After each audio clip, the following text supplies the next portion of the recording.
everyone, I'm Food for Dogs, and today is a very happy day for me because it's Rune Factory Day.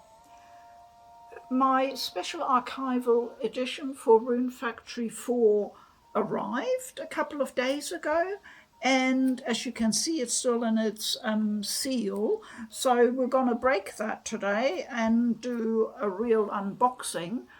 But I wanted to take the opportunity to take you through the whole Rune Factory history. Some of you may not know the series very well, so I think it's a good idea, and I just love talking about Rune Factory, to be honest. I've been a fan for many years, so I've got all the games, and I'm looking forward to more Rune Factory games. Rune Factory originally started out as a spin-off of the very popular farming simulation game Harvest Moon.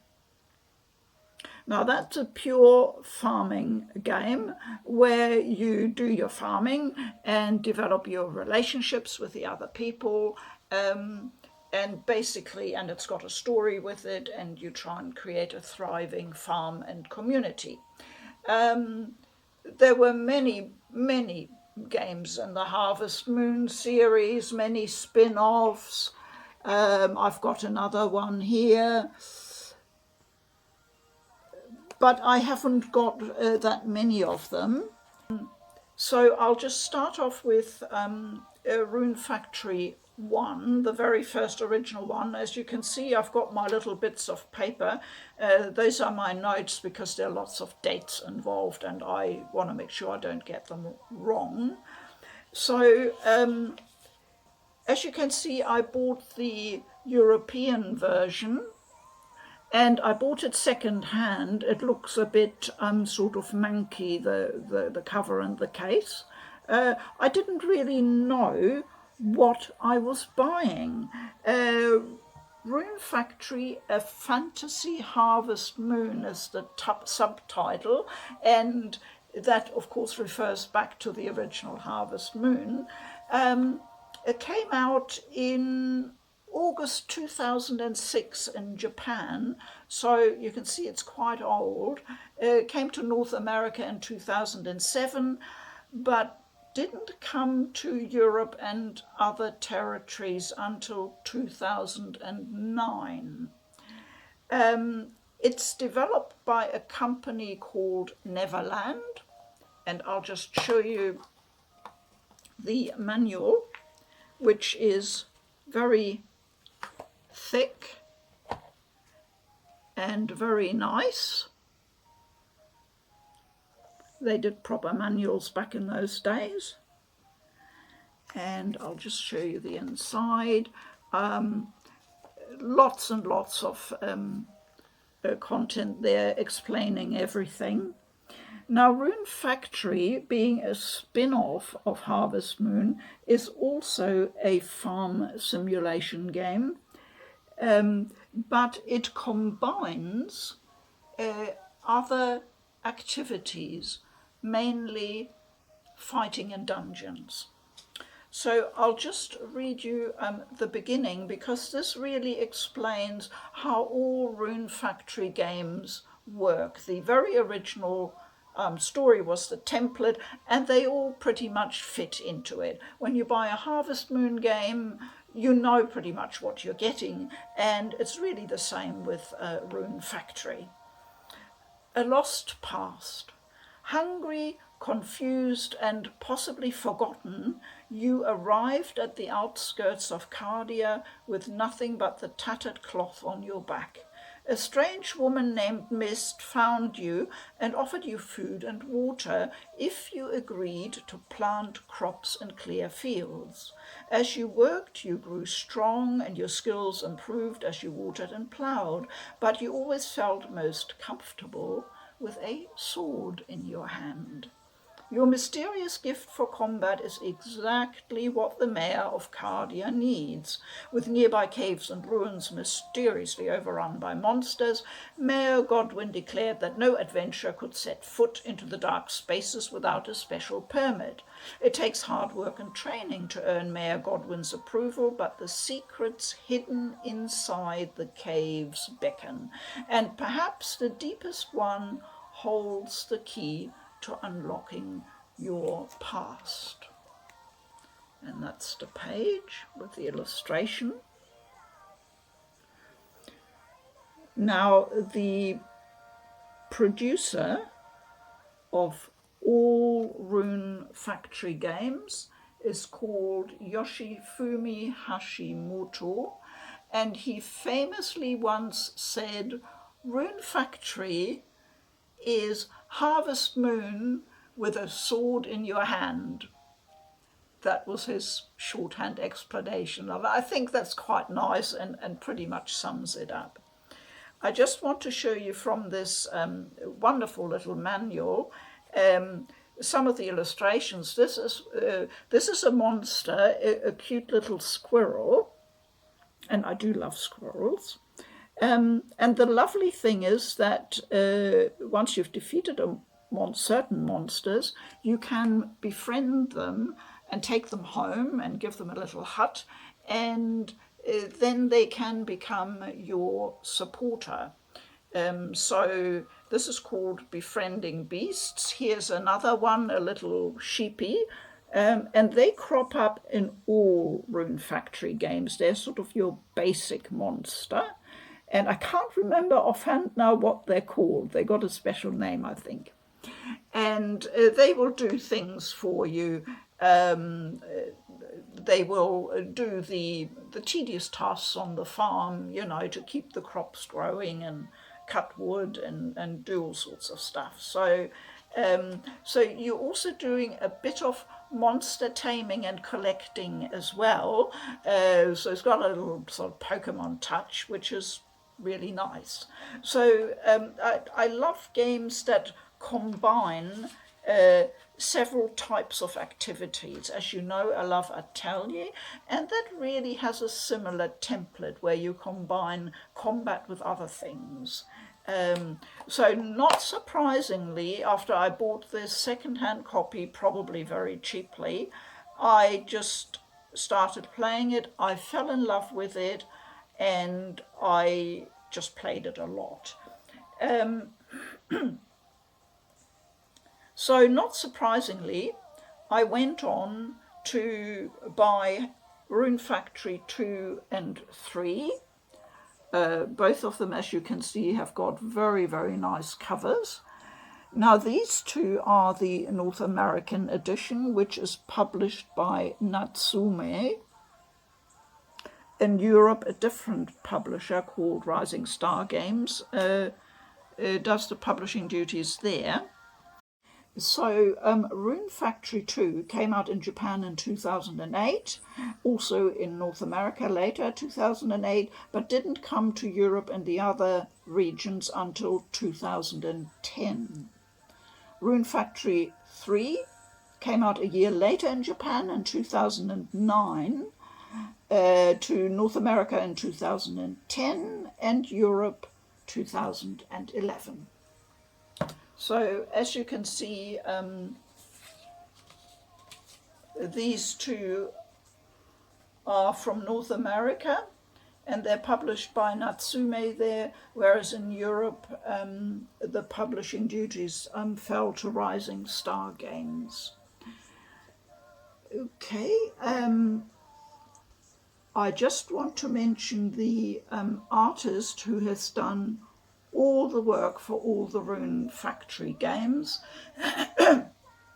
He's called Minako Iwasaki, and I think it's just beautiful work. It really is. The manuals for Rune Factory 2 and 3 are not quite as voluminous as for the first game, but they're still very nice. Still in full color, and detailing quite a lot.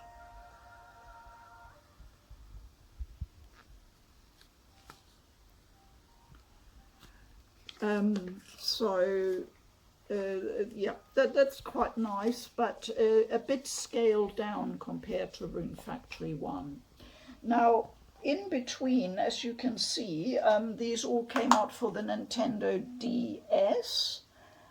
In between, 2 Rune Factories were published for the big main consoles, which at the time, of course, were the Wii and the PS3. Now, I'll just get my note, the Rune Factory Frontier came out in Japan in 2008, North America 2009, Europe 2010. This game has a story that is very, very similar. It sort of rehashes the story of Rune Factory 1, but with some changes, and the graphics are really nice considering the era. I didn't play it an awful lot because I'm not overly fond of the Wii remote controller for the Wii games. I find it a bit fiddly, and it just takes ages doing anything, especially with farming simulation games where you constantly have to, if you've played them, you'll know what it's like with the menu. You have to go in and out, get your hoe, get your watering can, change to the seeds, put them out, water them, etc. So you want really, really good smooth controls for that sort of thing. I think it works better on the whole on the small Nintendo DS or 3DS. Rune Factory Oceans was called Tides of Destiny in North America, so a different title, so please don't get confused by that. But in Japan and the PAL regions, it was Rune Factory Oceans. Published in Japan in 2011, also North America the same year, and 2012 in Europe and the other regions for the PS3, and that's why I have the PS3 version. I believe it may also have been published on the Wii in North America, this game, and in Japan. But I can't confirm that. I don't really have information about that. So what happened was that in this game, which is a bit different, I love this game. I've played it quite a bit. There are 2 main characters, a boy and a girl, Aiden and Sonia, and through some extraordinary accident, they have they're both trapped in the same body, in Aiden's body. They later make friends with a huge beast called Ymir, on which they travel around the oceans and, do their stuff, farming, exploring, monster hunting, etc. So this is a really nice game. So what happened with the whole situation, because it was a long time until we got Rune Factory 4.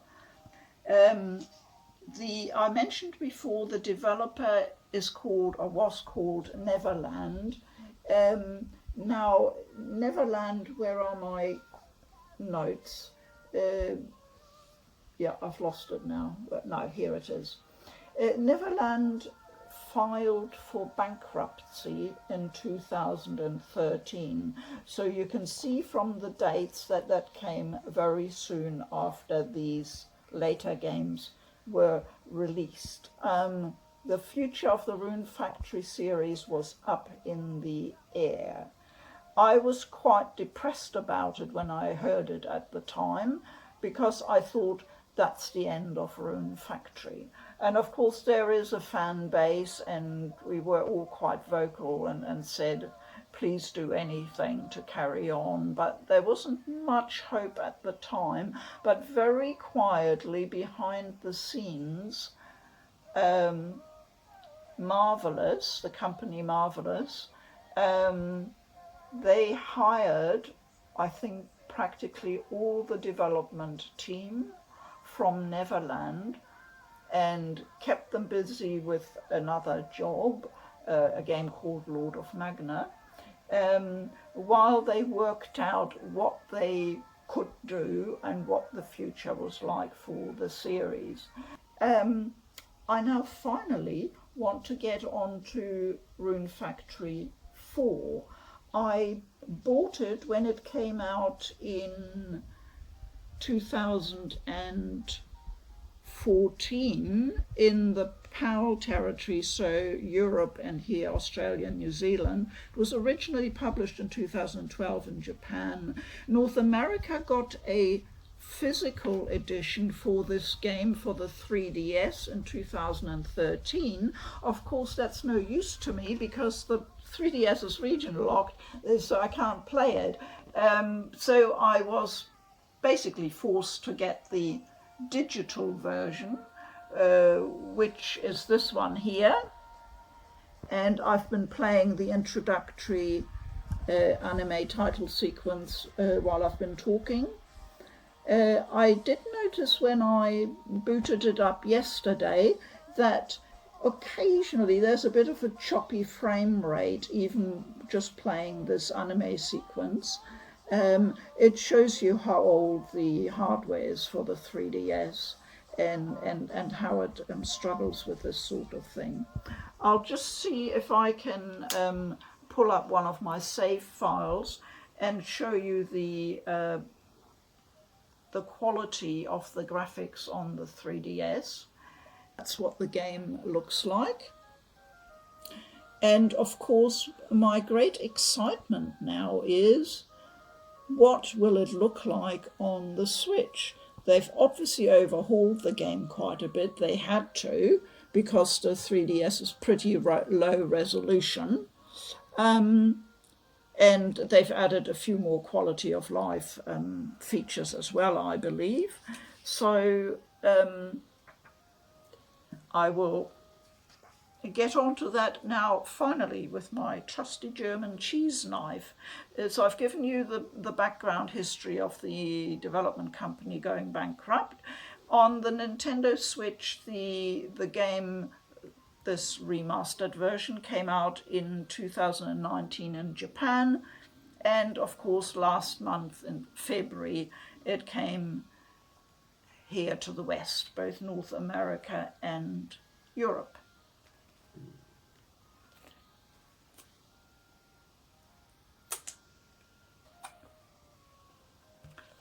And here we have the Special Archival Edition. I'll just move things over a bit so we have a bit more room. And I'm just looking at the sides and the back.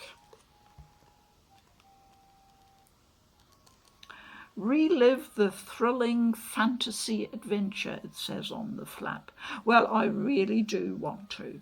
While I did play it on the 3DS, that's now quite some time ago, and to be honest, while it plays perfectly well, it is obviously very small on that screen and you often can't see all the detail. So we'll have a look how to get into it. It's a flap opening.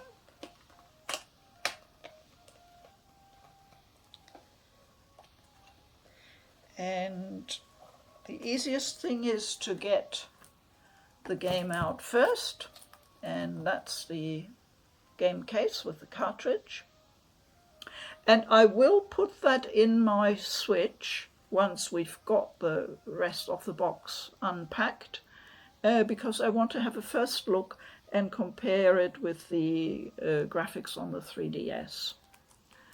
So I'll leave that here for the moment, and let's see what other goodies we have.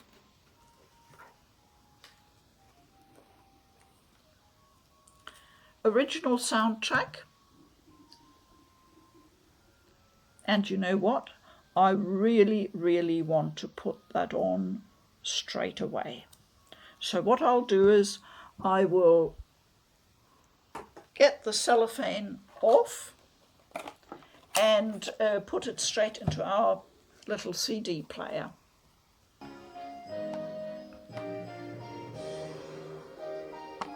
So here we have the soundtrack, and yeah, it sounds really nice. I can already feel myself getting into the Rune Factory, you know, ambiance.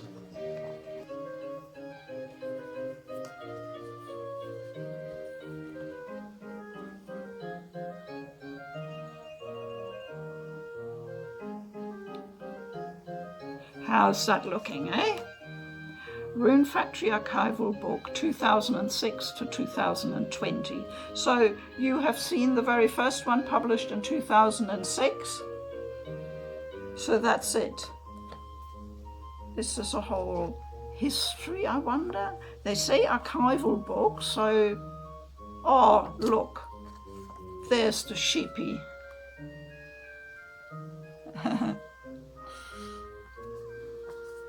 So let's have a look. Rune Factory, it really goes through all the games. So if you read this book, you wouldn't need to listen to what I've been talking about. I'm sure they do a better job. And this is how it all began.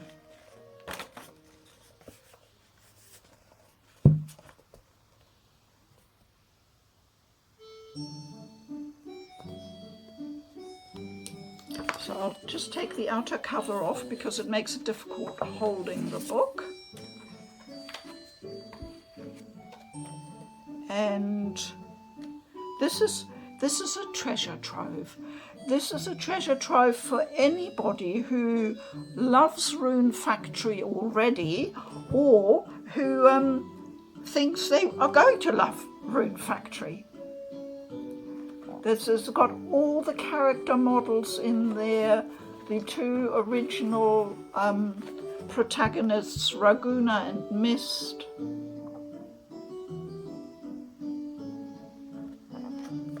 And just amazing. This is from Rune Factory Oceans, the big whale creature, the whale on which you can, it's an island and you farm on there.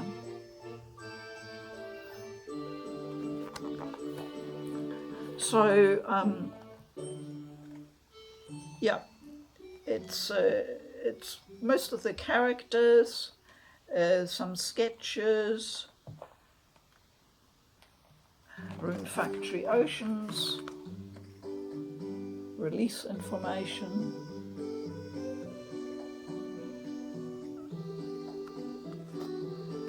and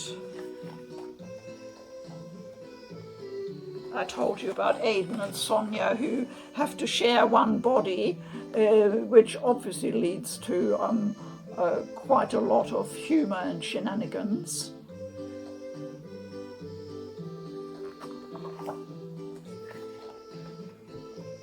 And this is the one here on the, I think it'll be your left, is Odette. And this is a little bit of trivia. For many, many years, I had Odette as my avatar on the PlayStation Network. I liked her that much. And lots and more background photos, sketches, just blessed and frayed. This is from Rune Factory 4.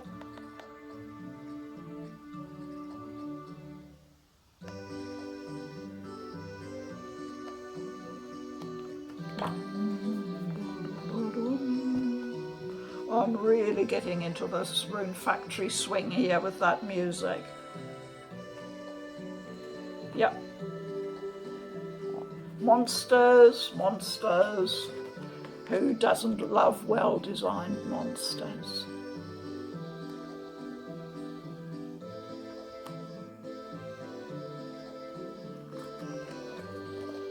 Wonderful. And that's pretty much it. Yeah, lots of information in between and some more background pictures from the games. This is a book to treasure. Absolutely wonderful. I'm so thrilled to have it. So what I'll do now is I will pop the cartridge into my Switch and I will boot up the game and just show you at the very least the loading screen. Okay, if you just hang on a moment, I'll do that.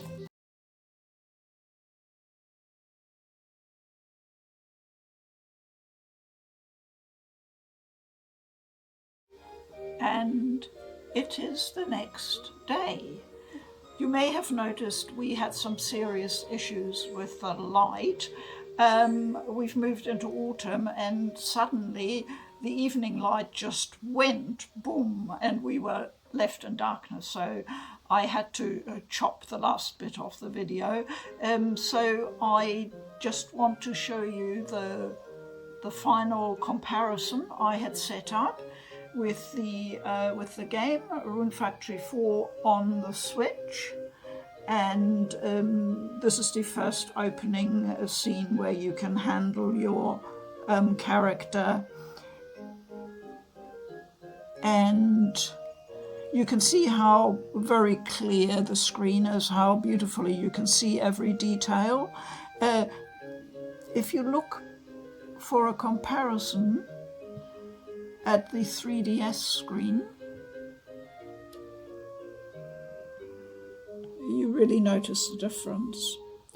The one thing, of course, I always liked about the 3DS was that you have the map on the bottom screen and all your little bits and pieces, your bag and whatever else you need to quickly access is all there displayed. Of course, you can't do that on the Switch, so the workaround is that for the map, they've put a semi-transparent small map in the bottom left corner there, which for a compromise, I'd have to say that works fine. And you can enlarge it or completely shut it out if you don't want it. So that's fine, and you can see very similar to the 3DS the other items you need, your bag, your book, etc. On the right hand side here. So I look forward to that gameplay. I think that'll work just fine. And that was really pretty much all I had to say about Rune Factory and Rune Factory 4. We are getting a new game, Rune Factory 5, which Marvelous, the company who brought out this game, is developing. And we have been promised the game for this year. I'm hoping maybe towards the end of the year.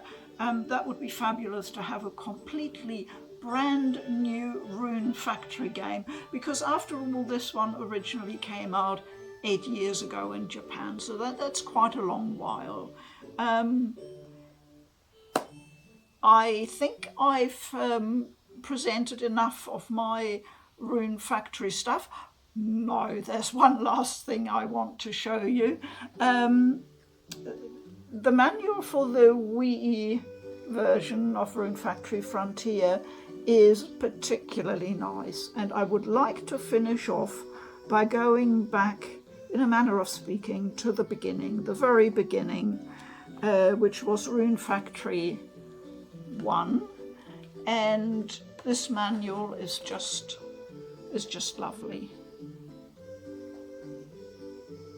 As I told you before, the Frontier game is very much based on the first Rune Factory game.